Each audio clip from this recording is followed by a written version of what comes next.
അസ്സലാമലൈക്കും. അപ്പോൾ നമ്മൾ രാവിലെ തന്നെ നമ്മൾ റേഷൻ പീടികയിൽ പോവാണ്.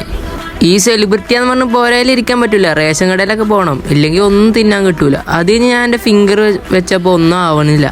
അത് കഴിഞ്ഞ് നമ്മൾ സ്കിൻ കെയർ ആണ്. ഈ സ്കിന്നൊക്കെ കെയർ ചെയ്താലേ പെണ്ണ് കിട്ടും അത്ര. പക്ഷെ നമ്മളിപ്പോൾ പഠിക്കുന്ന സമയമുള്ളൂ, നമുക്ക് അതിൻ്റെ ആവശ്യമില്ല. ഇത് കാണുമ്പോൾ നമുക്ക് വായിലിടാനൊക്കെ തോന്നും, പക്ഷെ ഇടരുത്, നോമ്പല്ലേ. നോമ്പുള്ളവർക്ക് ബാധകമായിട്ടുള്ള മാത്രം നിയമമാണിത്.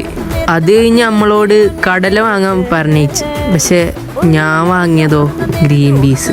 ഇത് എൻ്റെ മാത്രം തെറ്റല്ല, എന്നോട് പറഞ്ഞ് തന്നെ എടുത്തോളാം. അത് കഴിഞ്ഞ് നമ്മൾ നേരെ പള്ളിയിൽ പോയി.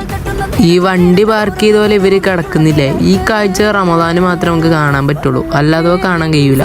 അത് കഴിഞ്ഞ് നമ്മൾ ഹോസ്പിറ്റൽ വരെ വന്നതാണ്. അപ്പോഴാണ് നമ്മൾ രാഷ്ട്രപതിൻ്റെ ഒരു ഫ്ലെക്സ് ഉണ്ട്, രാഷ്ട്രപതി അല്ല മുഖ്യമന്ത്രിൻ്റെ ഒരു ഫ്ലെക്സ് ഉണ്ട്.